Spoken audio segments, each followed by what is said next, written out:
Isang matinis na sigaw ang sumalubong kay Leonard Grant sa pagpasok niya sa sariling mansyon at hindi siya maaaring magkamali. Boses iyon ng kanyang ina. Kasabay ng pagkabog ng kanyang dibdib, ang pagbagsak ng mamahaling briefcase na dala niya. Hindi na niya inintindi ang mga importanteng dokumento sa loob niyon. Ang tanging mahalaga sa kanya ngayon ay ang pinagmulan ng sigaw na yon. Mama? Nagsimula siyang tumakbo. Ang makintab na sahig na gawa sa marmol ay tila naging mapanganib na yelo sa ilalim ng kanyang mga paa. Ang bawat hakbang niya ay isang panalangin na sana, mali lang ang kanyang narinig. Na sana, baka nanonood lang ng pelikula ang kanyang ina.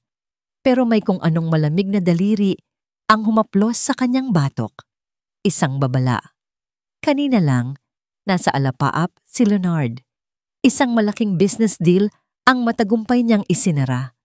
Ang Grant Corporation ay nasa tuktok ng tagumpay. Ang kanyang buhay ay perpekto. Ang kanyang mapapangasawa, si Anne Graham, ay ang definisyon ng isang perpektong babae. Maganda, matalino, at hinahangaan ng lahat.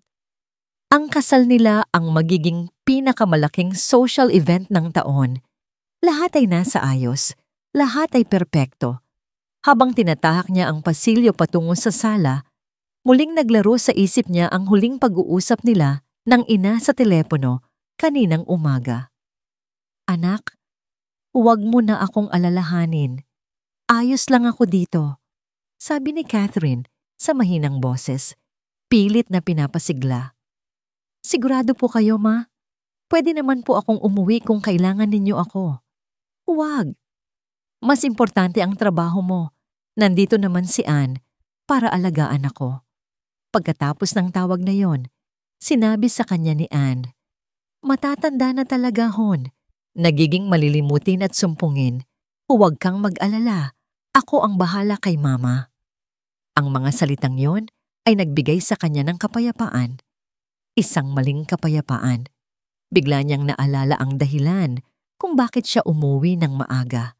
Ang regalo. Isang alampay na gawa sa purong seda na matagal nang gusto ng kanyang ina. Gusto niya itong isorpresa. Nang malapit na siya sa pinto ng sala, humina ang kanyang mga hakbang.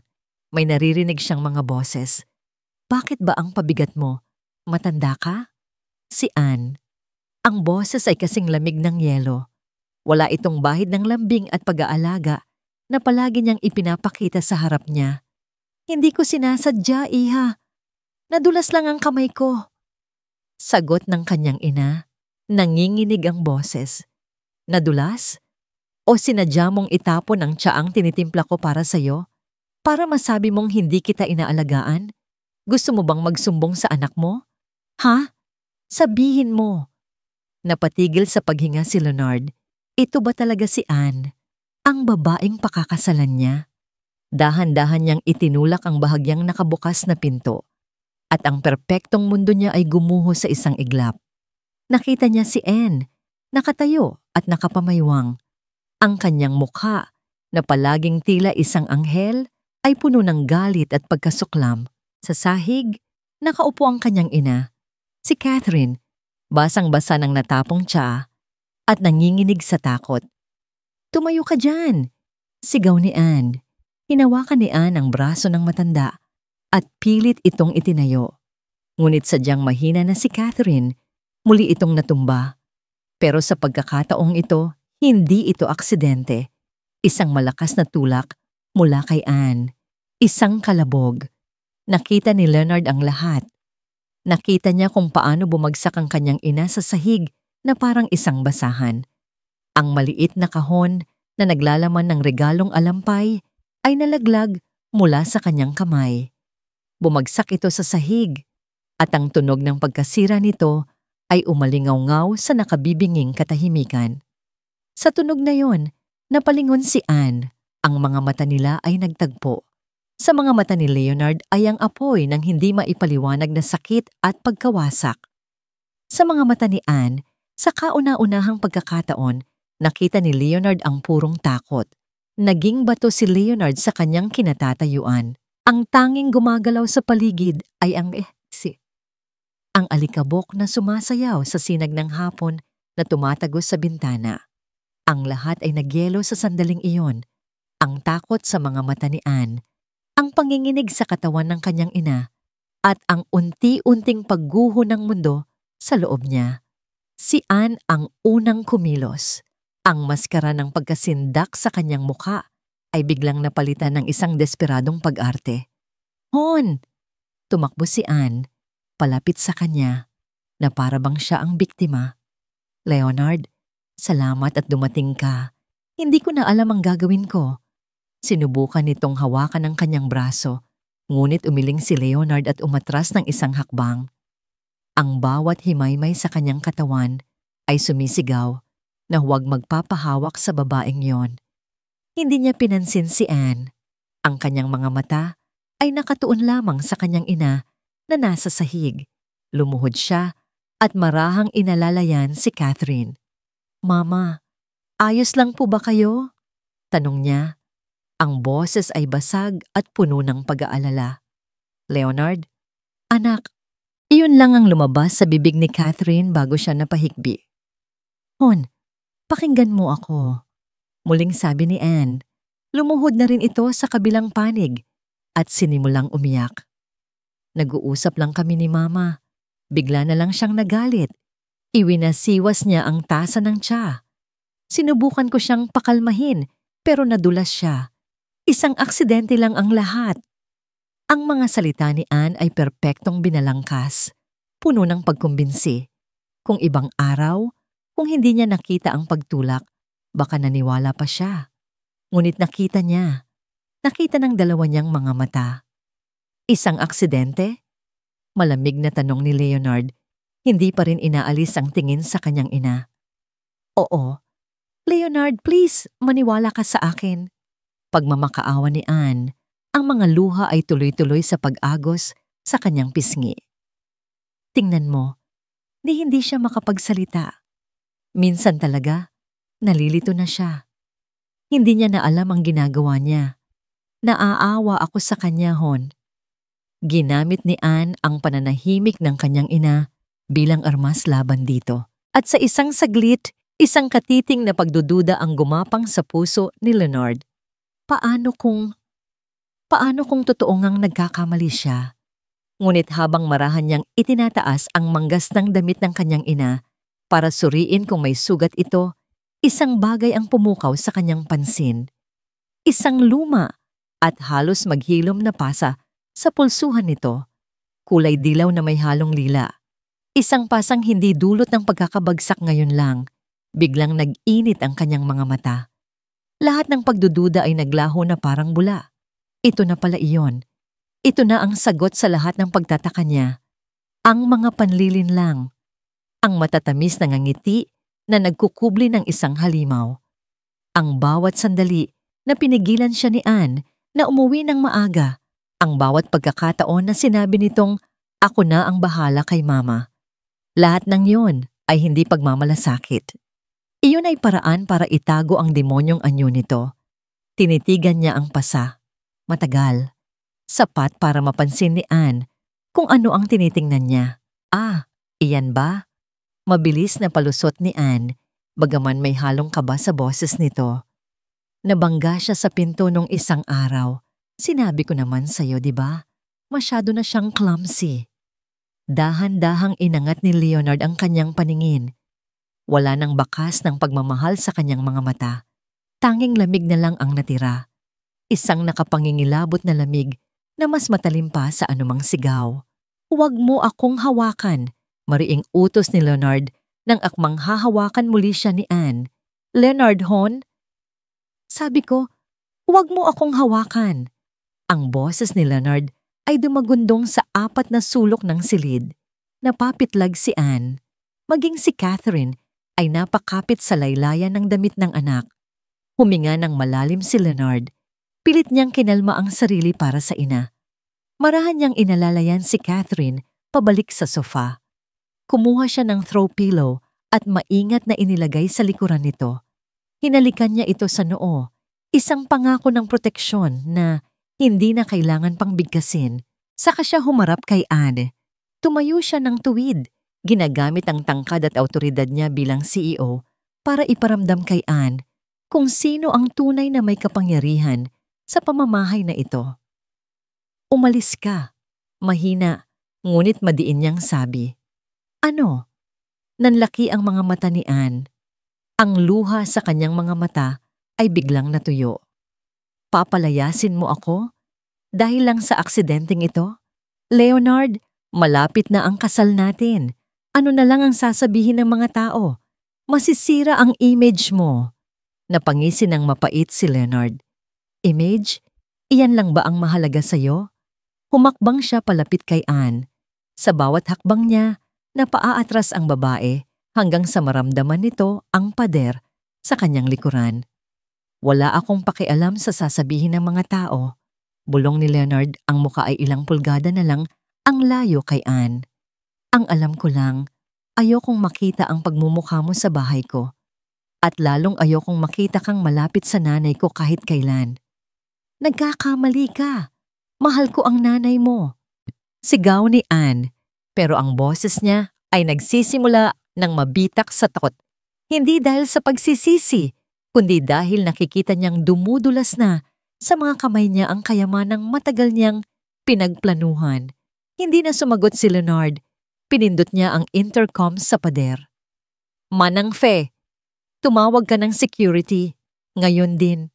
Leonard, huwag mong gawin ito. Sigaw ni Anne. Ang maskara ng pagiging disente ay tuluyan ng nalaglag. Pagsisisihan mo ito. Ako ang pinakamagandang nangyari sa buhay mo.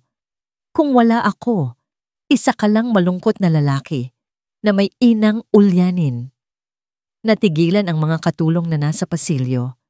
Ang mga masasakit na salita ni Anne ay umalingaw-ngaw sa buong bahay. Tinalikuran siya ni Leonard. Lumapit ito kay Manang Fe, nakakarating lang. Kasunod ang dalawang security guard. Baka sa mukha ng matandang katulong ang gulat, pero mabilis din itong napalitan ng pagkaunawa nang makita ang kalagayan ni Catherine. Tumingin si Leonard kay Anne, na ngayon ay hawak na ng mga gwardiya, nagpupumiglas at sumisigaw ng mga mura. Pagkatapos ay bumaling siya sa katulong. Ang sumunod niyang utos ay yumanig sa buong pagkatao ni Anne.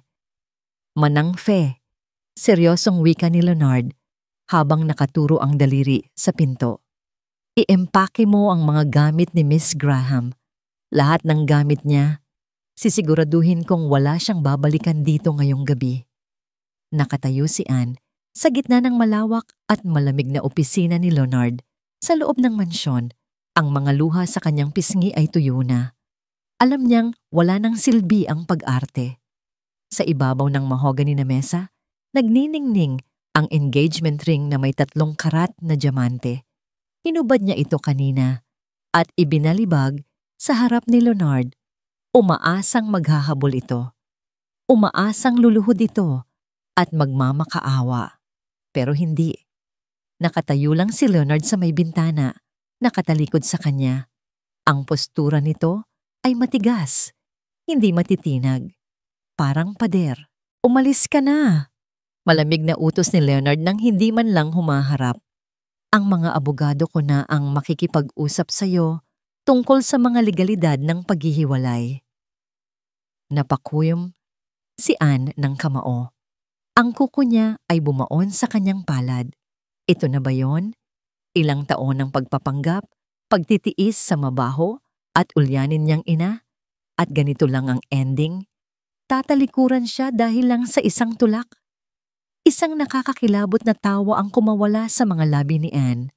Mula sa mahina, lumakas ito ng lumakas hanggang sa punuin nito ang buong kwarto. Dahan-dahang humarap si Leonard. Nakakunot ang noo nito. Tinitigan siya nito na parang isang baliw. Anong nakakatawa? Tanong ni Leonard. Pinunasan ni Anne ang gilid ng kanyang mata, pero hindi na dahil sa lungkot. Nawala na ang maamong mukha ng isang biktima. Ang pumalit ay ang tunay na Anne Graham, matalim, mapagmataas, at walang sinasanto. Ikaw, Sagot ni Anne, puno ng panghahamak ang boses. Ikaw ang nakakatawa, Leonard. Akala mo ba talaga, hiwalayan lang ang solusyon dito? Akala mo ba matatapos ito nang ganun-ganun na lang? Naglakad siya palapit sa mesa at itinukod ang dalawang kamay dito. Inilalapit ang muka sa lalaking muntik na niyang maging asawa. Ako si Anne Graham. Ako ang mukha ng kumpanya mo sa mga charity events. Ako ang dahilan kung bakit nagmukhang tao ka sa mata ng publiko at hindi lang isang robot na walang puso. Sa tingin mo, hahayaan kitang itapon ako na parang basura? Hindi natinag si Leonard. Ikaw ang nagtapon sa sarili mo noong sinaktan mo ang nanay ko. At huwag kang magkakamaling isipin na may halaga ka pa sa akin. Kilala na kita ngayon. Talaga? Tinaasan siya ni Anne ng kilay. Pero kilala ba ng mundo ang tunay na Leonard Grant? Ang bilyonaryong nagpapabaya sa ina? Ang lalaking bigla na lang nagkansela ng kasal dahil... Dahil baliw na ang fiancé niya? Umiling si Anne at ngumisi ng nakakaloko. Hindi, Leonard. Hindi iyan ang kwentong maniniwalaan nila. Ang maniniwalaan nila ay ang kwentong ibibigay ko. Subukan mo. Banta ni Leonard. Ang boses ay mababa, pero nagbabadyang sumabog. Subukan mong sirain ang pamilyang ito at uubusin ko ang huling sentimo mo. Wala na akong mawawala, Leonard. Inagaw mo na ang lahat. Biglang sumigaw si Anne, puno ng puot. Ang pamilyang ito? Ang ulyanin mong nanay? Siya ang sumira sa atin. Dapat ay nagpasalamat ka na inaalagaan ko siya kahit na amoy lupa na siya. Sa isang iglap, nasa harap na niya si Leonard. Hinawakan siya nito sa braso at kinaladkad palabas ng pinto. Wala nang pagpipigil. Wala nang respeto. Get out! Halos isuka na ni Leonard ang mga salita. Bago ko makalimutang babae ka. Itinulak siya nito palabas ng opisina. Napabagsak si Anne sa pasilyo, sa harap ng mga katulong na nag-aabang. Nakita niya ang awa at gulat sa mga mata ni Manang Fe. Nakita niya ang tingin ng mga security guards. Tumayo si Anne. Inayos ang kanyang nagusot na damit at tinaas ang kanyang noo. Hindi siya magpapatalo. Hindi dito. Hindi ngayon. Tandaan mo ang araw na ito, Leonard. Sigaw niya bago tumalikod. Magmamakaawa ka ring balikan kita. Naglakad siya palabas ng mansyon na parang reyna pa rin, kahit na ang totoo ay nanginginig ang kanyang buong katawan sa galit. Sumakay siya sa kanyang kotse at pinaharurot ito palabas ng gate. Habang binabagtas ang highway, hinampas niya ang manibela. Damn it! Damn it! Sigaw niya hanggang sa mapaos siya. Ang plano niya, ang kayamanan, ang status, lahat naglaho dahil lang nahuli siya sa isang maliit na pagkakamali. Kailangan niyang bumawi. Kailangan niyang unahan si Leonard. Kinuha niya ang kanyang cellphone. Nanginginig ang mga daliri niya habang hinahanap ang pangalan sa contacts. Marco. Bungad niya agad pagkasagot ng kabilang linya. Anne? Bakit ka umiiyak? Anong nangyari? Tanong ng abogado. Ang boses ay puno ng pekeng pag-aalala na alam ni Anne ay nakadepende lang sa bayad. Tapos na. Pinalayas niya ako. Alam na niya. Nanahimik ang kabilang linya ng ilang sandali. Alam na ang alin? Ang tungkol sa gamot? Hindi. Hindi pa abot doon. Nakita niya akong... Tinulak ko ang matanda. Mabilis na paliwanag ni Anne. Pero nakipaghiwalay na siya. Marco, kailangan nating gawin ang plan B ngayon na. Sigurado ka ba, Anne? Kapag sinimulan natin ito, wala nang atrasan. Digmaan na ito. Tumingin si Anne sa rearview mirror. Nakita niya ang sariling refleksyon, ang magulo niyang buhok, ang kumalat niyang makeup. Hindi siya ang biktima dito. Siya ang manlalaro. At hindi siya matatalo. Gawin mo. Matigas na utos niya. Wasakin mo siya. Gusto kong paggising niya bukas, buong Pilipinas na ang galit sa kanya. Gusto kong maging santo ako at demonyo siya. Masusunod, Mrs. Grant. Oh, sorry, Miss Graham. Pinatay ni Anne ang tawag. Humigpit ang hawak niya sa manibela. Kinabukasan, nagising ang buong bansa sa isang nakakagimbal na balita. Sa harap ng bawat dyaryo, sa bawat newsfeed sa social media, nandoon ang litrato ni Anne. Mugto ang mata. May pasa sa braso na siya mismo ang gumawa kagabi at mukhang kaawa-awa. At ang headline na yumanig sa mundo ni Leonard. Breaking news! Bilyonaryong si Leonard Grant inakusahang nanakit ng ina at pinagbubuntunan ang fiancé. Anne Graham nagsalita na laban sa domestic abuse. Ang laro ay hindi pa tapos. Nagsisimula pa lang. Isa siyang halimaw. Ang mga salitang yon ay lumabas mula sa bibig ni Anne sa telebisyon. Basag ang boses at puno ng pighati. Nakaupo ito sa isang talk show, suot ang isang simpleng puting bestida na nagmumukha sa kanyang isang anghel na bumaba sa lupa. Nakatitig lang si Leonard sa malaking screen sa kanyang opisina. Ang kanyang kape ay lumamig na sa ibabaw ng mesa. Hindi siya makagalaw. Hindi siya makahinga. Sa loob ng mahabang panahon, tiniis ko ang lahat, patuloy ni Anne. Sa interview, pinupunasan ng isang butil ng luha gamit ang panyo. Ayaw kong siraan si Leonard. Mahal ko siya. Pero noong makita kong sinasaktan niya ang sarili niyang ina dahil sa stress sa trabaho, hindi ko na kayang manahimik. Pinatay ni Leonard ang TV. Ang remote ay muntik nang mabasag sa higpit ng hawak niya. Katahimikan. Pero sa labas ng 4 na sulok ng kwartong iyon, alam niyang nagkakagulo na ang mundo. Tumunog ang intercom. Sir Leonard? Boses yun ng kanyang sekretarya, nanginginig. Nasa linya po ang major investors. Gusto nilang magpatawag ng emergency meeting. Bumagsak po ng 10% ang stocks natin simula kaninang umaga. At may mga reporters po sa labas ng gate. Napahilamos si Leonard ng mukha. 10% sa loob ng ilang oras. Ang imperyong itinayo niya gamit ang dugo at pawis ay gumuguho dahil lang sa isang magaling na actress. Sabihin mo sa kanila, aayusin ko ito. Sagot niya, bagaman hindi niya alam kung paano. Huwag kang magpapapasok ng kahit sino. Tumayo siya at lumapit sa bintana. Mula sa itaas, tanaw niya ang kumpol ng mga tao sa labas ng gate ng mansyon. Mga kamera, mga placard.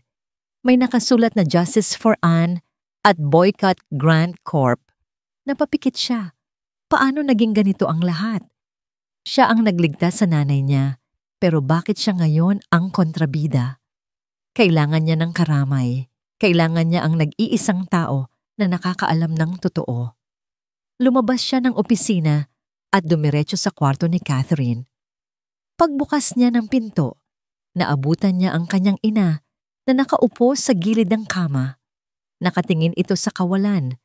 Ang mga kamay ay nilalaro ang laylayan ng kumot. Ang nurse na kinuha niya kanina ay nasa gilid, mukhang problemado. Ma! Tawag ni Leonard. Lumapit siya at lumuhod sa harap nito. Ma, nandito na ako. Dahan-dahang lumingon si Catherine. Ang mga mata nito ay blangko. Walang kislap ng pagkakilala. Sino ka? Tanong ng matanda. Parang sinaksak ng kutsilyo ang dibdib ni Leonard. Ma, ako ito. Si Leonard. Anak mo. Kumunot ang noo ni Catherine. Tila pilit nitong inaalala ang pangalang iyon. Pero sa halip ng ngumiti, bigla itong nataranta. Ang paghinga nito ay bumilis. Nasaan si Anne? Tanong ni Catherine. Ang boses ay tumataas. Nasaan si Anne? Kailangan ko si Anne. Natigilan si Leonard. Ma, bakit niyo siya hinahanap? Sinaktan niya kayo. Pinaalis ko na siya. Hindi! Hindi! Nagwala si Catherine. Pilit na tinutulak si Leonard palayo. Si Anne lang ang nagbibigay sa akin ng tsa. Masakit ang ulo ko. Gusto ko ng tsa. Ibalik mo siya dito. Niyakap ni Leonard ang ina para pakalmahin ito, pero patuloy ito sa pagpupumiglas at pagsigaw. Ang bawat sigaw nito ay parang latigo sa konsensya ni Leonard. Tama ba si Anne? Ang tanong na yon ay gumapang sa isip niya. Baka nga ulyanin na talaga si Mama. Baka nga hindi niya alam ang nangyayari. Baka ako ang mali. Pumasok ang nurse at tinurukan ng pampakalma si Catherine. Ilang sandali pa. Bumigat na ang talukap ng matanda at nakatulog ito. Pero bakas pa rin sa mukha nito ang takot at pagkalito. Nanghina si Leonard. Napaupo siya sa sahig sa tabi ng kama.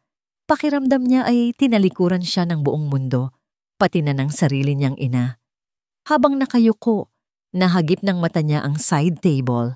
Sa tabi ng lamp, may isang garapon na gawa sa kristal, walang label. Sa loob nito ay may mga tuyong dahon at bulaklak. Naalala niya ang sinabi ng ina kanina habang nagwawala ito. Si Annie lang ang nagbibigay sa akin ng tsaa. Tumayo si Leonard at kinuha ang garapon. Binuksan niya ito at inamoy. Isang matamis at mapaklang amoy ang sumalubong sa kanya. Hindi ito amoy ng chamomile o peppermint na karaniwang iniinom ng ina niya. Iba ito. Masyadong matapang, masyadong nakahihilo. Biglang pumasok sa isip niya ang mga pagkakataong nakita niyang nagtitimpla si Anne. Palagi itong nakatalikod. Palaging sinasabing, special blend ito para kay Mama. Galing sa isang herbalist na kaibigan ko. Bakit desperadong hinahanap ng nanay niya ang tsaang ito? Bakit mas lalong lumala ang pagkalito nito noong mga panahong inaalagaan ito ni Anne? Isang nakakatakot na hinala ang nabuo sa isip ni Leonard. Isang hinala na mas masahol pa sa pisikal na pananakit. Isinara niya ng mahigpit ang garapon. Ang kalungkutan sa kanyang mukha ay napalitan ng isang madilim na determinasyon. Kung mali siya, mawawala sa kanya ang lahat. Pero kung tama siya, demonyo ang kalaban niya. Dinukot niya ang kanyang telepono at tinawagan ng head ng private investigation team na kilala niya. Dalhin mo ang sasakyan sa likod ng bahay. Utos ni Leonard. Ang boses ay mababa at seryoso. May ipapalab test ako at gusto ko ng resulta ngayong gabi din. 2:00 na ng madaling araw, pero gising na gising pa rin ang diwa ni Leonard.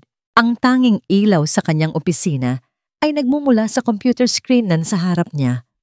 Ang katahimikan ng mansyon ay nakabibingi, pero mas maingay ang gulo sa kanyang isipan. Sa screen, paulit-ulit niyang pinapanood ang kuha ng CCTV sa kusina noong nakaraang buwan. Nakita niya si Anne. Nakatalikod ito sa kamera. Nagtitimpla ng tsa. Pero may kakaiba sa kilos nito. Pasimple itong lumingon sa kaliwat kanan. Tinitiyak na walang nakatingin. Pagkatapos, mabilis itong may dinukot sa kanyang bulsa. Isang maliit na vial. Nakita ni Leonard kung paano pumatak ang likido mula sa vial papunta sa tasa ng kanyang ina. Pagkatapos, hinalo ito ni Anne. At nang humarap ito sa kamera, nakita ni Leonard ang isang nangiting hindi niya kailanman nakita noon. Isang ngingiting puno ng malisya.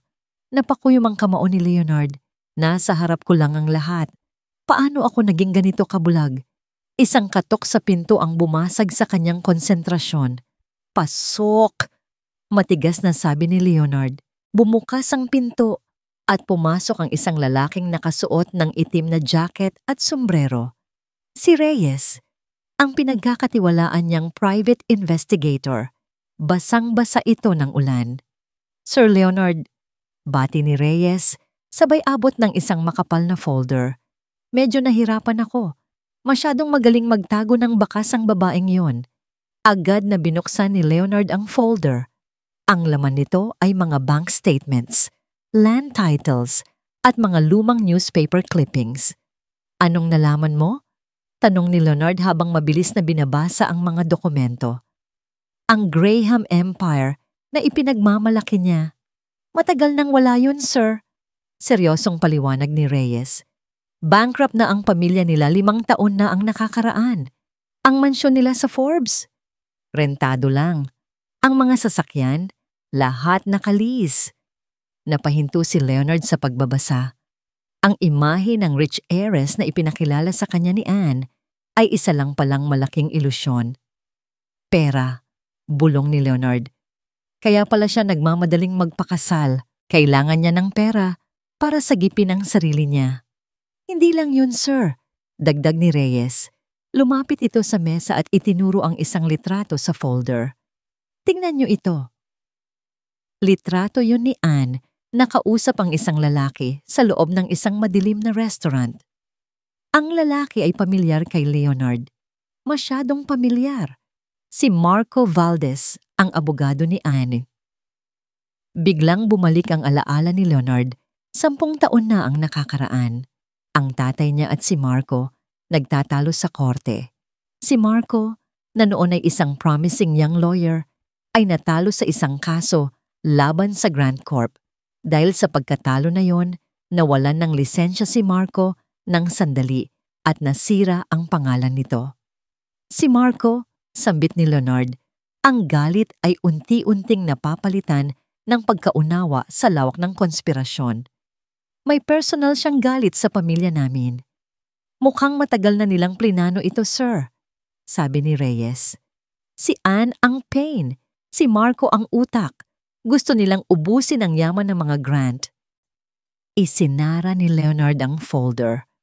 Ang pakiramdam ng pagtataksil ay masakit, pero mas nangingibabaw ngayon ang determinasyon. Hindi lang ito tungkol sa isang masamang fiancé. Ito ay isang giyera na idineklara laban sa kanyang pamilya. May isa pa, sir, sabi ni Reyes, at sa pagkakataong ito, may pag-aalangan sa boses nito. Kinuha ni Reyes ang kanyang cellphone at may ipinakitang litrato kay Leonard. Litrato ng isang lalaking duguan at nakatali sa isang upuan sa loob ng isang bodega. Sino ito? Tanong ni Leonard. Si Kevin Graham, ang nakababatang kapatid ni Anne. Akala ng lahat nasa abroad siya nag-aaral. Pero ang totoo, nalulong siya sa sugal. Milyon-milyon ang utang niya sa mga loan shark. Tumingin si Reyes ng diretso sa mga mata ni Leonard. Sir, na-trace namin kung sino ang nagbabayad ng utang ni Kevin buwan-buwan para hindi siya patayin ng sindikato. Bumilis ang tibok ng puso ni Leonard. Parang may isang malamig na kamay na sumakal sa kanya. Sino? Si Attorney Marco Valdez, sagot ni Reyes. Hawak ni Marco sa leeg si Anne. Kapag hindi sumunod si Anne sa plano, papatayin nila ang kapatid niya. Napasandal si Leonard sa kanyang upuan. Ang mga piraso ng puzzle ay nabuo na. Si Anne ay hindi lang basta masama, siya ay desperada. At ang isang desperadong tao ay kayang gawin ang lahat, kahit ang pumatay. Biglang tumunog ang cellphone bell ni Leonard sa ibabaw ng mesa. Unknown number. Sinagot niya ito. Hello? Mr. Grant. Boses yon ng head ng laboratorio na pinagdalhan niya ng SA. Lumabas na po ang resulta ng toxicology report sa tiyan ng nanay niyo. Tumahimik ang buong mundo ni Leonard. Hinintay niya ang susunod na sasabihin ng nasa kabilang linya. Sir, kailangan niyong pumunta dito o tumawag ng pulis. Nanginginig ang boses ng doktor. Hindi lang po ito herbal tea. May nakita kaming chemical substance na kapag naipon sa katawan ay nakamamatay. Bumagsak ang cellphone mula sa kamay ni Leonard. Lumagapak ito sa ibabaw ng kanyang mesa, pero parang wala siyang narinig. Ang tanging umaalingaw-ngaw sa kanyang isipan ay ang mga salita ng doktor sa kabilang linya. Neurotoxin, isang uri ng lason na dahan-dahang sumisira sa nervous system. Nanginginig ang mga daliri ni Leonard habang binabasa ang email na kakarating lang mula sa laboratorio. Nakasaad doon ang detalyadong pagsusuri sa tiyaang nakuha niya sa kwarto ng kanyang ina. Hindi ito herbal tea. Ito ay isang cocktail ng pampakalma at isang chemical na kadalasang ginagamit sa mga pesticide pero sa napakaliit na dosis. Napahawak si Leonard sa gilid ng mesa. Pakiramdam niya ay masusuka siya. Ang mundo ay biglang umikot. Sa loob ng ilang buwan, pinanood niya ang unti-unting pagbagsak ng kalusugan ni Catherine. Ang panginginig ng mga kamay nito, ang pagkalimot sa mga simpleng bagay, ang biglaang pagiging sumpungin, at ang mga hallucinations. Akala niya, natural na pagtanda lang ito. Akala niya, Alzheimer's. Iniyakan niya ito gabi-gabi. Sinisisi ang sarili kung bakit hindi siya naging mabuting anak habang malakas pa ang ina. Pero ang lahat ng iyon ay kasinungalingan. Isang napakalaking kasinungalingan na inilako ni Anne. Biglang pumasok sa isip niya ang imahe ni Anne. Ang maamo nitong mukha habang inaabutan ng tasa si Catherine. Ang malambing nitong boses na nagsasabing, "Inumin niyo po ito, ma, para lumakas kayo at gumanda ang tulog niyo. Hindi gamot ang ibinibigay nito. Lason." Pinapatay ni Annie ang nanay niya. Dahan-dahan, araw-araw, sa harap mismo ng kanyang mga mata. Isang ungol ng galit ang kumawala sa dibdib ni Leonard. Hinampas niya ang mesa at nagtalsikan ang mga papeles.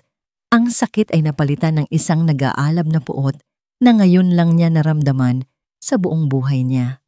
Mabilis siyang tumayo at naglakad palabas ng opisina. Ang kanyang mga hakbang ay mabibigat, puno ng layunin. Dumiretso siya sa kwarto ng kanyang ina. Mahimbing ang tulog ni Catherine dahil sa gamot na ibinigay ng nurse. Ang payat nito. Ang dating masiglang babae na nagpalaki sa kanya ng mag-isa ay ngayon ay mukhang butot balat na lang. Umupo si Leonard sa gilid ng kama at marahang hinawakan ng malamig at kulubot na kamay ng ina. Ang mga ugat sa kamay nito ay nakalitaw na. Ang balat ay manipis na parang papel, na tila sa isang malakas na ihip lang ng hangin ay mapupunit na. Hindi lang basta pera ang habol ni Anne. Kung pera lang, pwede naman itong maghintay na mamatay si Catherine ng natural. Pero hindi. May ibang layunin ang lason. Biglang luminaw ang lahat kay Leonard. Ang mga sintomas, pagkalito, memory loss, hallucinations, ang mga ito ay hindi para patayin agad si Catherine. Ang mga ito ay para sirain ang kredibilidad nito. Gusto nilang palabasin na baliw ang nanay niya. At kapag napatunayan sa korte na mentally incompetent si Catherine, mawawalan ito ng karapatang humawak sa sarili nitong mga ari-arian. Mapupunta ang control sa legal guardian. At kung natuloy ang kasal nila ni Anne, at kung nagtagumpay si Anne na sirain ang tiwala ni Leonard sa ina, si Anne ang magmamanipula sa lahat. Napakatalino at napakasama. Hinalikan ni Leonard ang likod ng palad ng ina. Isang butil ng luha ang pumatak dito, mainit at puno ng pagsisisi. "Patawarin mo ako, ma." Bulong niya sa dilim. Ang boses ay basag na basag. "Nabulag ako. Hinayaan kong makapasok ang ahas sa pamamahay natin." Gumalo ng bahagya si Catherine sa kanyang pagtulog, tila binabangungot pa rin. Hinaplos ni Leonard ang buhok nito.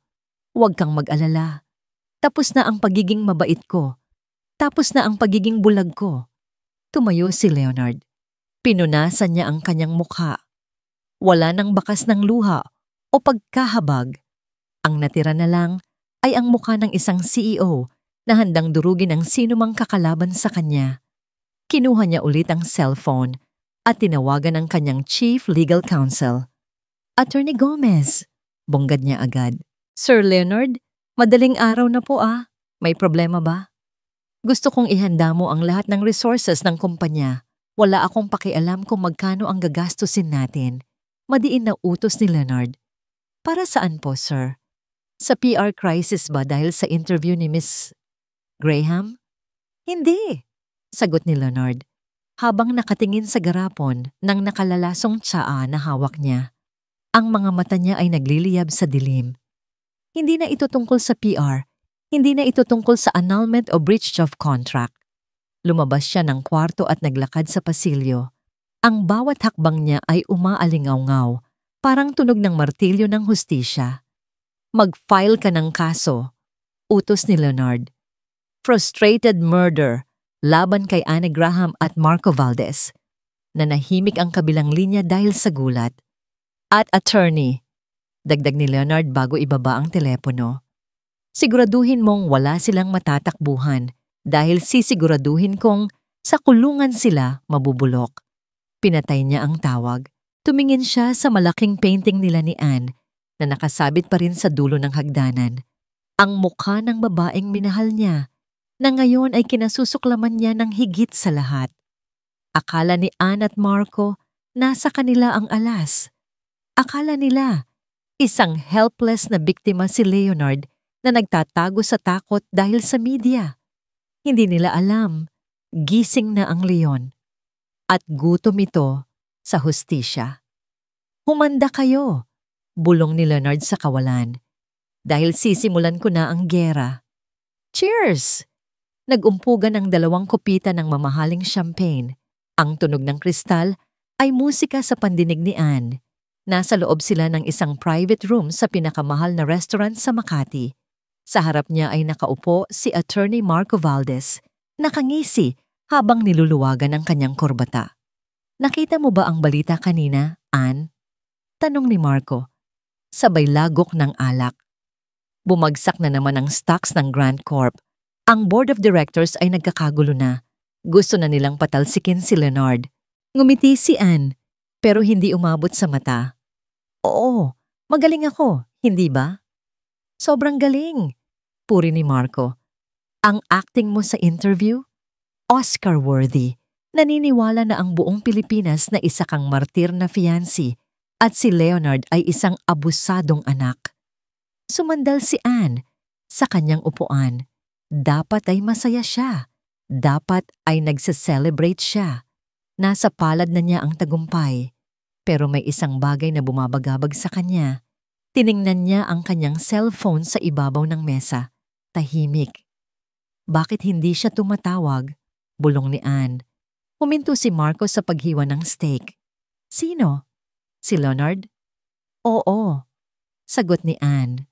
Bakas ang iritasyon sa boses. 2 araw na mula noong nag-umpisa ang media storm. Inaasahan ko na tatawag siya. Magagalit, magmamakaawa, o kaya ay magpapadala ng abogado para makipag-areglo. Kinuha niya ang cellphone at tiningnan ang screen. Wala. Kahit text, wala. Hayaan mo siya. Baliwalang sabi ni Marco. Nagtatago yun sa hiya. Takot na yun lumabas. Wasak na ang reputasyon niya. Hindi mo kilala si Leonard, madiin na sabi ni Anne. Hindi siya yung tipo na sumusuko ng walang laban. Masyado siyang tahimik, nakakapanibago. Biglang naalala ni Anne ang huling tingin na ibinigay sa kanya ni Leonard sa mansyon. Ang tingin na yun ay hindi takot, hindi rin sakit. Iyon ay purong puot. At may halong pagkadiri, kinilabutan siya. Relax ka lang, Anne, tumawa si Marco. Hawak natin ang alas. Bukas, isasampa na natin ang petition para sa guardianship ni Catherine.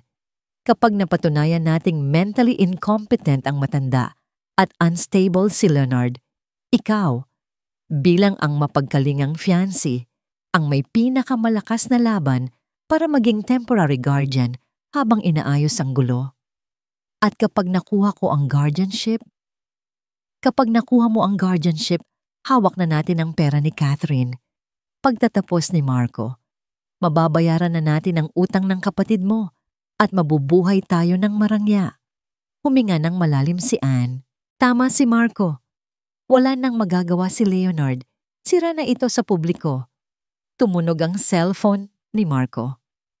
Speaking of success, ngisi ni Marco. Tumatawag ang sekretarya ko. Siguro may good news na tungkol sa filing bukas. Sinagot ni Marco ang tawag at ni loudspeaker ito para marinig ni Anne. Yes, Linda? Natapos niyo na ba ang draft para sa petition? Sa kabilang linya, hindi boses ng sekretarya ang sumagot, kundi boses ng isang lalaking humihingal, parang tumakbo ng malayo. Attorney Valdez, guard po ito sa lobby ng building. Kumunot ang noo ni Marco. Bakit ka tumatawag? Nasaan si Linda? Sir, may mga pulis po dito. Aakyat daw po dyan sa opisina nyo. May dalang warrant. Nabitawan ni Anne ang hawak niyang tinidor. Ang tunog ng pagbagsak nito sa pinggan ay umalingaw-ngaw sa katahimikan ng kwarto.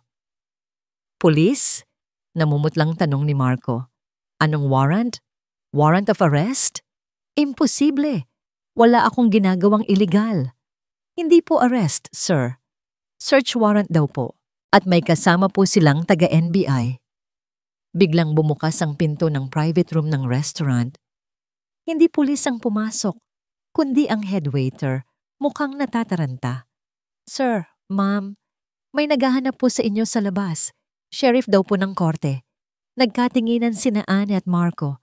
Ang kaninang pagyayabang ay napalitan ng takot. Pumasok ang isang lalaking naka-uniforme, may hawak na folder. "Mr. Marco Valdez? Miss Anne Graham?" Tanong nito. "Kami nga," nanginginig na sagot ni Anne. "Anong kailangan nyo?" Inabot ng lalaki ang 2 makapal na dokumento. "So buena po, pinapatawag kayo ng prosecutor's office."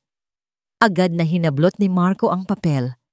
"Sa buena para saan? Libel? Defamation? Kaya kong lusutan yan."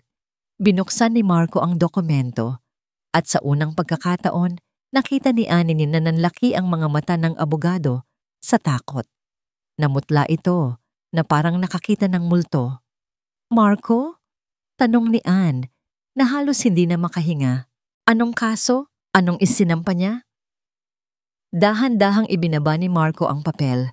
Tumingin siya kay Anne at sa mga mata niya nakita ni Anne ang katapusan nila. "Hindi libel, Anne," bulong ni Marco. Nanginginig ang boses. "Frustrated murder, attempted parricide, at serious illegal detention." Napahawak si Anne sa mesa. Umikot ang paningin niya. "Frustrated murder," ulit niya. "Paano? Wala silang ebidensya. Aksidente lang ang pagtulak ko." "Hindi dahil sa pagtulak," sagot ni Marco habang binabasa ang kasunod na pahina. "Dahil daw sa paglalason." Nalaglag ang panga ni Anne. Alam niya. Alam ni Leonard ang tungkol sa tsaa. "Sabi ko sa'yo." Nanginginig na sabi ni Anne habang umaatras. "Sabi ko sa iyo, tahimik siya."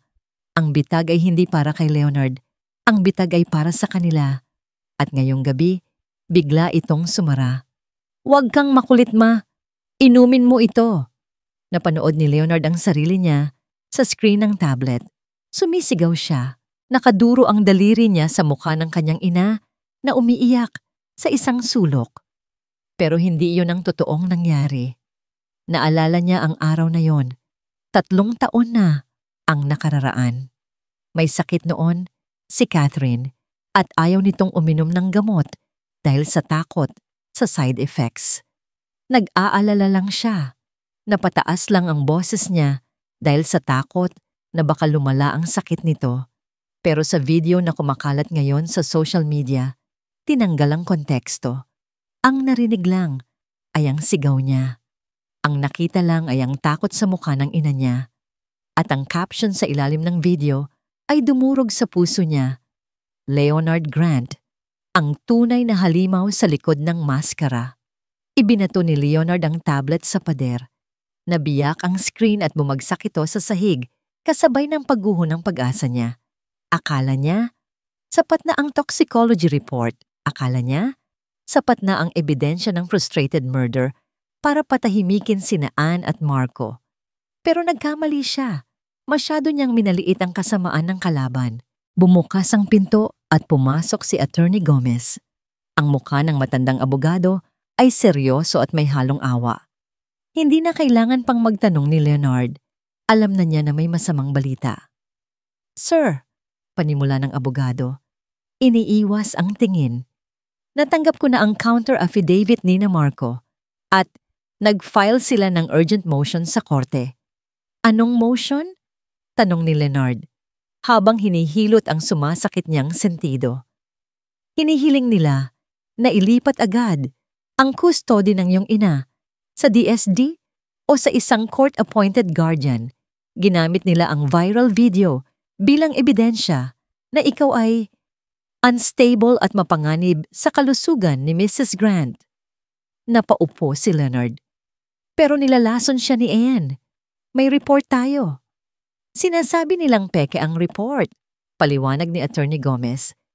"Sinasabi nilang ikaw ang naglagay ng lason sa tsaa para idiin si Anne ngayong hiwalay na kayo. At dahil sa impluwensya ng video, nagdududa na ang publiko. Nagdududa na rin ang piskalya." Napahawak si Leonard sa kanyang buhok. Ang galing ng laro nila. Binaligtad nila ang lahat. Siya na ngayon ang lumalabas na kontrabida na desperadong manira ng ex-fiancé. At may isa pa, sir, dagdag ni Attorney Gomez sa mahinang boses. Inaprubahan ng korte ang request para sa immediate psychiatric evaluation ng nanay niyo. Gagawin ito bukas ng umaga. Nanlamig si Leonard. Kapag tinignan ng doktor ang nanay niya ngayon, sa kalagayan nitong lito at mahina dahil sa lason, siguradong idedeklara itong mentally incompetent. At kapag nangyari iyon, mawawalan ng boses si Catherine. Hindi nito maipagtatanggol ang sarili. Hindi nito masasabi ang totoo. Gawin mo ang lahat para pigilan iyan. Utos ni Leonard. Pero alam niyang wala ng lakas ang boses niya. Sinusubukan namin, sir. Pero sa ngayon, dihado tayo. Lumabas ang abogado para sagutin ang isa pang tawag. Naiwan si Leonard sa gitna ng opisina. Pakiramdam niya ay unti-unting sumisikip ang mga pader. Wala na. Talo na siya. Kinuha nila ang reputasyon niya. Kinuha nila ang kumpanya niya. At ngayon, kukunin na rin nila ang nanay niya. Tumayo siya at naglakad papunta sa kwarto ni Catherine. Ito na lang ang lugar sa bahay na tahimik. Nakita niya ang ina na nakahiga, nakatulala sa kisame. Ang mga mata nito ay mapupungay. Epekto pa rin ng lason na unti-unti nang nililinis ng katawan, pero nag-iwan ng malalim na pinsala. Umupo si Leonard sa tabi ng kama. Hinawakan niya ang kamay ng ina. Napakalamig. Ma, bulong niya. Tumulo ang luha na kanina pa niya pinipigilan. Patawarin mo ako. Hindi ko alam kung kaya ko pa silang labanan. Yumuko si Leonard at isinubsob ang muka sa palad ng ina. Umiyak siya ng umiyak, parang isang batang paslit na nawawala. Ang bigat ng mundo ay nakadagan sa balikat niya at hindi na niya alam kung paano tatayo. Kukunin ka nila sa akin, ma, at wala akong magawa. Ang tunog ng kanyang paghikbi, ang tanging naririnig sa kwarto. Pakiramdam niya ay nasa dulo na siya ng bangin. All is lost. Pero biglang may gumalaw. Naramdaman niya ang marahang paghaplos sa kanyang buhok. Napahinto si Leonard. Inangat niya ang kanyang ulo. Nakasulyap sa kanya si Catherine. Sa unang pagkakataon sa loob ng ilang linggo, may kislap ng pagkakilala sa mga mata nito. Hindi ito ang tingin ng isang ulyanin. Ito ang tingin ng kanyang ina. Bumuka ang bibig ni Catherine. Tuyot ang lalamunan nito kaya walang boses na lumabas. Ma? Tawag ni Leonard, puno ng pag-asa. May gusto ka bang sabihin? Pumikit ng mariin si Catherine na parang iniipon ang lahat ng natitirang lakas sa kanyang katawan. Hinawakan nito ng mahigpit ang kamay ni Leonard at sa isang paos at halos hindi marinig na bulong, binigkas niya ang susi sa lahat.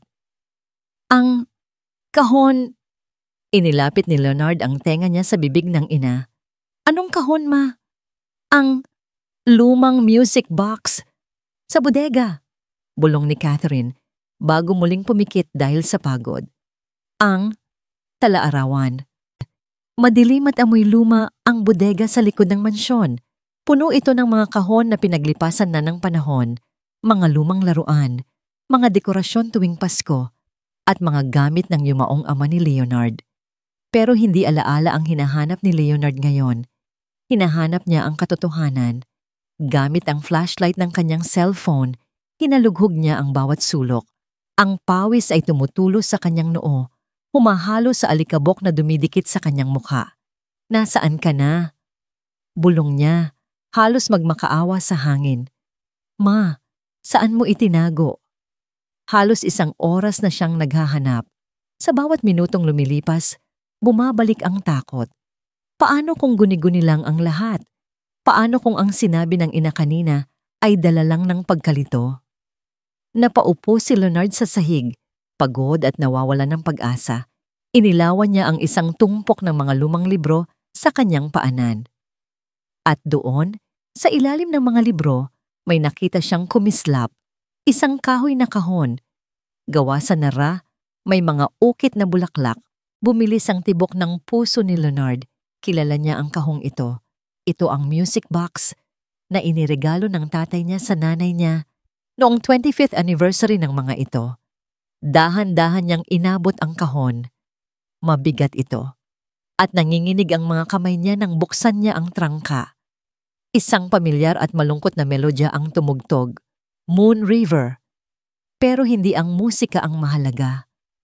Sa loob ng kahon, sa ibabaw ng pelos na sapin, ay may isang maliit na kwaderno na may itim na pabalat. Kinuha ito ni Leonard. Ang papel ay luma na at medyo kulubot. Binuksan niya ang unang pahina. Sulat kamay ng nanay niya. Ang pamilyar na agos ng tinta na dati ay nakikita lang niya sa mga birthday card. Oktubre 12, nahihilo na naman ako. Tuwing iniinom ko ang tsaa na bigay ni Anne, parang lumulutang ang isip ko. Tinanong ko siya kung ano ang laman, pero nagalit siya. Sabi niya, masyado akong mareklamo. Kumirot ang puso ni Leonard. Nilipat niya ang pahina. Nobyembre 5, nakita ko siyang may kausap sa telepono. Marco ang pangalan. Pinag-uusapan nila ang mga lupa sa Batangas. Nang makita niya ako, hinila niya ang buhok ko. Masakit. Sabi niya, kung magsusumbong ako kay Leonard, papatayin niya ako. Napahigpit ang hawak ni Leonard sa kwaderno. Ang mga luhang akala niya ay naubos na, ay muling umagos. Disyembre 20, gusto ko nang sabihin kay Leonard, pero nakikita ko kung gaano siya kasaya. Mahal na mahal niya si Anne. Ayaw kong maging hadlang. Ayaw kong ako ang maging dahilan ng pagkasira ng puso niya. Titiisin ko na lang para sa anak ko. Napahagulgol si Leonard sa gitna ng madilim na bodega. Ang bawat salita ay parang punyal sa dibdib niya. Ang nanay niya ay nagdusa ng tahimik, tinanggap ang pang-aabuso, at nilunok ang takot para lang protektahan ang kaligayahan niya. Habang siya, ang anak na dapat magtanggol dito, ay naging bulag at bingi. Ang tanga ko, hagulhol ni Leonard. Ang tanga-tanga ko, ma.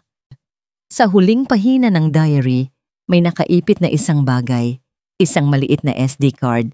Mabilis na kinuha ni Leonard ang kanyang backup phone mula sa bulsa at isinaksak ang memory card. May isang audio file. Pinindot niya ang play. Ang boses ni Anne ay umalingaw-ngaw sa tahimik na bodega. Malinaw na malinaw. Pirmahan mo na to, matanda! Sigaw ni Anne sa recording. Pagod na akong mag-alaga sa'yo. Kapag nakuha ko na ang tiwala ni Leonard at kapag kasal na kami, itatapon kita sa pinakamurang home for the aged na mahahanap ko. Mamamatay kang mag-isa. Sinundan ito ng tunog ng sampal at ang mahinang pag-iyak ng kanyang ina. Huwag kang iiyak. Walang maniniwala sa'yo. Sira na ang ulo mo, di ba? Iyan ang alam ng lahat. Pinatay ni Leonard ang recording. Hindi na niya kayang pakinggan pa. Sapat na yon. Sobra na. Dahan-dahan siyang tumayo. Pinunasan niya ang kanyang mga luha. Ang sakit sa dibdib niya ay nandoon pa rin. Pero hindi na ito bigat na humihila sa kanya pababa. Ito na ang gasolina na magpapatakbo sa kanya. Tapos na ang pag-iyak. Tapos na ang pagdadalamhati. Hawak ang kwaderno at ang cellphone, lumabas si Leonard ng bodega. Ang sikat ng araw sa labas ay masakit sa mata, pero hindi siya kumurap. Dumiretso siya sa kanyang sasakyan at tinawagan ng kanyang head of communications. Sir Leonard? Nag-aalalang sagot ng empleyado. Tumawag ka ng press conference, utos ni Leonard. Ang boses niya ay kalmado, pero may lamig na nakakakilabot. Kailan po, sir? Next week? Kapag humupa na ang issue? Hindi, sagot ni Leonard habang binubuhay ang makina ng sasakyan. Bukas ng umaga. Gusto kong nandoon ang lahat. TV, radyo, dyaryo, bloggers, lahat. Pero sir, delikado. Galit ang publiko. Baka lalo lang kayong mapahamak. Tumingin si Leonard sa rearview mirror. Nakita niya ang sarili. Pagod, puyat. Pero gising na gising ang diwa. Hayaan mo silang magalit ngayon, sabi ni Leonard. Dahil bukas ay malalaman nila kung sino ang tunay na demonyo. Pinaharurot niya ang sasakyan. Oras na para sa huling laban. Parang dagat ng mga pating ang humarap kay Leonard pagpasok niya sa conference room ng Grand Tower. Daan-daang kamera ang kumislap ng sabay-sabay, nakakasilaw, nakakahilo. Ang ingay ng mga nagtatanong na reporters ay parang ugong ng mga bubuyog na handang manakit. Mr. Grant, totoo bang sinasaktan niyo ang ina niyo? Magre-resign na ba kayo bilang CEO? Anong masasabi niyo sa statement ni Anne Graham? Hindi sumagot si Leonard. Dire-diretso lang siyang naglakad paakyat sa entablado. Wala siyang dalang kodigo o speech. Ang dala lang niya ay ang itim na kwaderno at isang maliit na remote control para sa projector. Tumayo siya sa podium. Hinintay niyang tumahimik ang lahat. Ang kanyang titig ay matalim.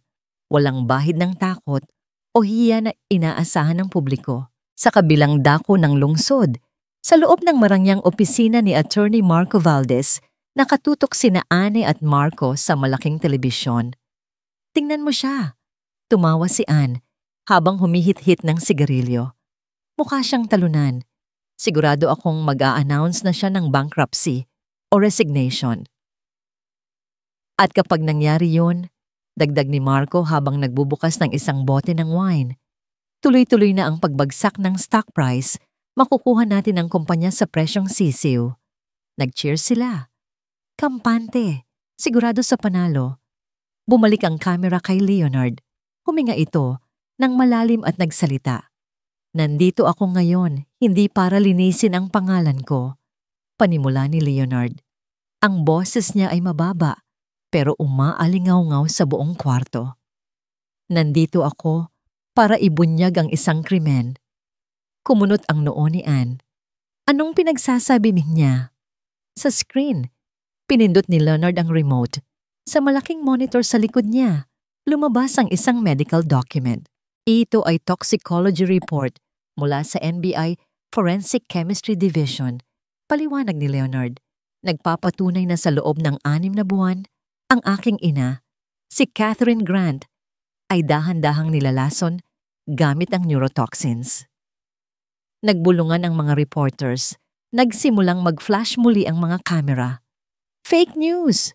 Sigaw ni Anne sa TV screen na patayo sa gulat. Marco, gawan mo ng paraan yan. Sabihin mo peke yan. Pero hindi tumigil si Leonard. Pinindot niya ulit ang remote. Lumabas ang mga bank statements. Ito naman ang bank records ni Kevin Graham, kapatid ng aking dating kasintahan. Makikita dito ang buwanang deposito galing sa account ni Attorney Marco Valdez. Kabayaran para sa utang sa sugal.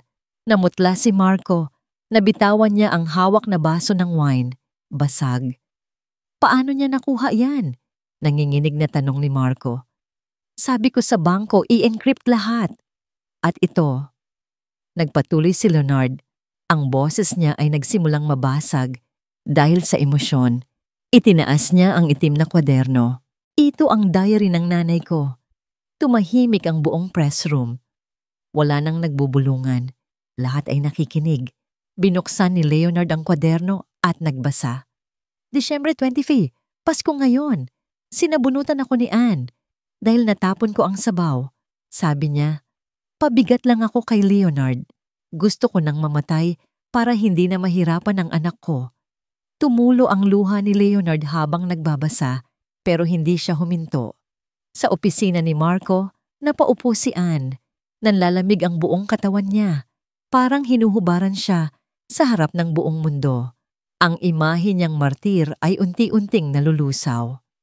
Pero hindi lang yan, sabi ni Leonard sa TV. Tumingin siya ng diretso sa kamera na parang nakatingin siya ng diretso sa kaluluwa ni Anne. May iniwan siyang regalo para sa inyo. Pinindot ni Leonard ang play button. Ang boses ni Anne ay dumagundong sa speakers ng conference room at sa telebisyon ni Marco. Pirmahan mo na to. Matanda. Itatapon kita sa home for the aged. Walang maniniwala sa'yo. Sira na ang ulo mo. Ang bawat salita ay parang bombang sumabog. Ang mga reporters ay napasinghap. Ang iba ay napailing sa galit. Patayin mo yan! Patayin mo ang TV! Tili ni Anne, tinatakpan ng kanyang mga tainga. Natataranta si Marco na hanapin ang remote, pero huli na ang lahat. Biglang bumukas ng padabog ang pinto ng opisina ni Marco. NBI, huwag kayong kikilos! Pumasok ang isang dosenang ahente na may nakatutok na baril. Napatili si Anne at napataas ng kamay. Si Marco ay napasandal sa pader, nanginginig ang mga tuhod. Anne Graham at Marco Valdez, sabi ng head agent, habang nilalapitan sila at pinoposasan. Inaaresto namin kayo sa salang frustrated murder, estafa, at serious illegal detention. Hindi! Biktima ako! Biktima ako! Sigaw ni Anne habang kinakaladkad siya palabas. Nagpupumiglas siya. Magulo ang buhok. Tumutulo ang makeup. Malayo sa eleganteng babae na nakita sa TV kahapon. Sa conference room, ibinaba ni Leonard ang microphone. Tapos na.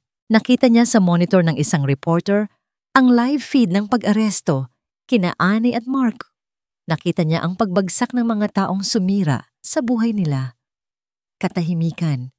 Isang mahabang katahimikan ang bumalot sa silid. Ang mga reporters na kanina ay handang lapain siya. Ngayon ay nakatingin sa kanya ng may halong respeto at awa. Isang matandang reporter ang nagtaas ng kamay at nagtanong, ang boses ay mahina at magalang. Mr. Grant, ngayong lumabas na ang katotohanan at ngayong nakamit niyo na ang hustisya. Tumingin si Leonard sa kamera.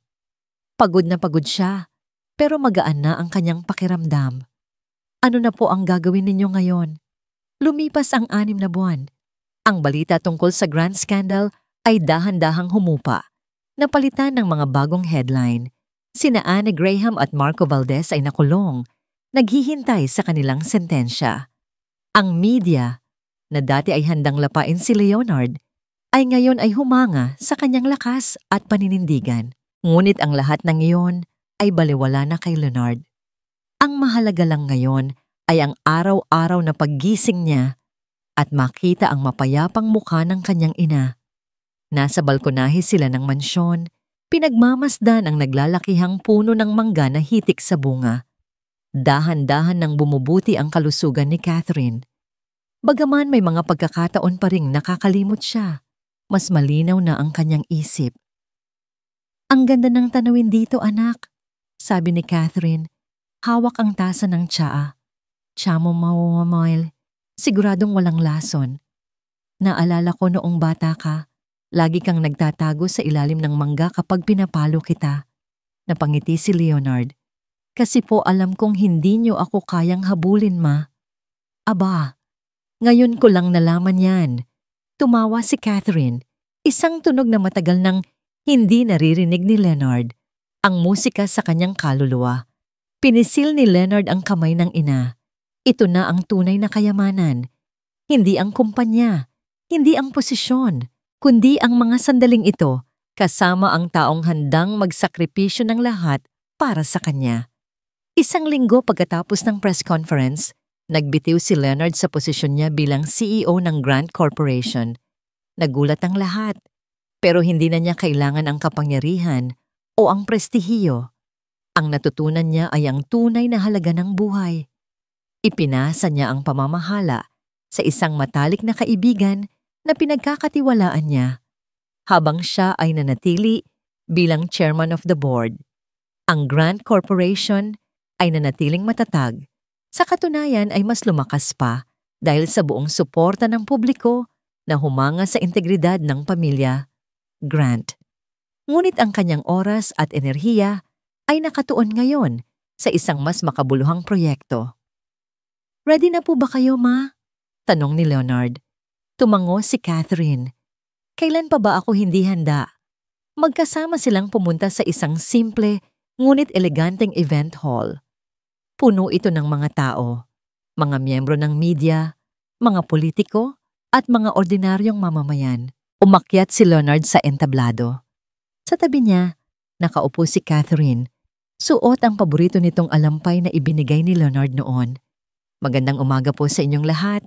Panimula ni Leonard. Nandito po ako ngayon, hindi para pag-usapan ng nakaraan, kundi para pag-usapan ng kinabukasan. Tumingin siya sa ina at isang nangiti ang sumilay sa kanyang mga labi. Sa loob ng maraming taon, naging abala ako sa pagpapatakbo ng kumpanya. Naging bulag ako sa mga nangyayari sa aking paligid.